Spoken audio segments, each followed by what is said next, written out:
ಕ್ಷಣಗಳಲ್ಲಿ ಸ್ಪೀಕರ್ ಓಂ ಬಿರ್ಲಾ ಮತ್ತು ಧರ್ಮೇಂದ್ರ ಪ್ರಧಾನ್ ಶಿಕ್ಷಣ ಸಚಿವ ಇವರಿಬ್ಬರ ನಡುವೆ ಭೇಟಿಯಾಗುತ್ತೆ. ಕುತೂಹಲ ಕೆರಳಿಸ್ತಾ ಇದೆ ಶಿಕ್ಷಣ ಸಚಿವ ಪ್ರಧಾನ್ ಅವರ ನಡೆ.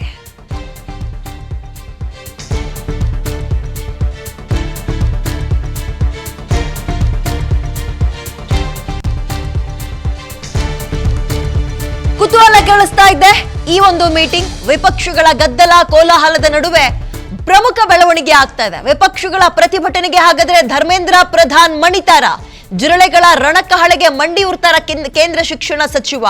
ಇವ್ರ ನಿರ್ಧಾರ ತಗೊಳ್ಳದ, ಇವರ ತಲೆ ಮೇಲಿರೋರು ನಿರ್ಧಾರ ತಗೊಳ್ಳದ ಒಂದು ಕುತೂಹಲ. ಮತ್ತೊಂದ್ ಕಡೆ ಈ ಮೀಟಿಂಗ್ ಏನಿದೆ, ಈ ಕಾಕ್ರೋಚ್ಗಳ ಹಾವಳಿ ಅಥವಾ ಸಿಜೆಪಿ ಮತ್ತು ದೇಶದ ಮೂಲೆ ಮೂಲೆಯಿಂದ ಡೆಲ್ಲಿ ಭಾಗಕ್ಕೆ ಹೋಗಿ ಪ್ರೊಟೆಸ್ಟ್ ಮಾಡ್ತಾ ಇದ್ರಲ್ಲ, ಇದು 2ನೇ ದಿನಕ್ಕೆ ಕಾಲಿಟ್ಟಿದೆ.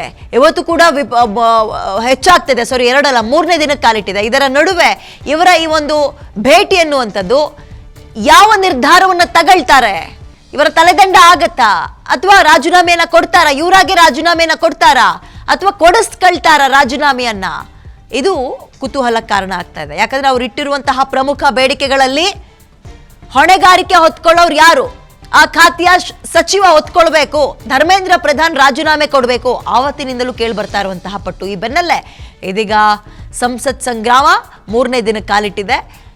ಪ್ರಧಾನ್ ಅವರ ನಡೆ ಕುತೂಹಲ ಮೂಡಿಸ್ತಾ ಇದ್ದು, ಓಂ ಬಿರ್ಲಾ ಮತ್ತು ಇವರ ಭೇಟಿ ಇದೀಗ ಏನಾಗತ್ತೆ ಅನ್ನುವ ಪ್ರಶ್ನೆಯನ್ನ ಮತ್ತಷ್ಟು ಕಾವು ಪಡ್ಕೊಳ್ಳುವಂಗೆ ಮಾಡ್ತಾ ಇದೆ.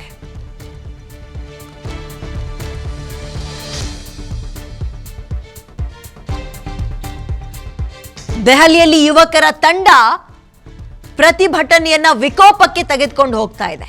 ಟಿಯರ್ ಗ್ಯಾಸ್, ಲಾಠಿ ಚಾರ್ಜ್, ತಳ್ಳಾಟ, ನೂಕಾಟ, ರಕ್ತ ರಸ್ತೆ ಮೇಲೆ, ಇದೆಲ್ಲದರ ನಡುವೆ ಪ್ರಧಾನ್ ಅವರ ರಾಜೀನಾಮೆ ಯಾವಾಗ ಅನ್ನುವ ಪ್ರಶ್ನೆಗೆ ಉತ್ತರ ಮಾತ್ರ ಇನ್ನೂ ಕೂಡ ಸಿಕ್ಕಿಲ್ಲ.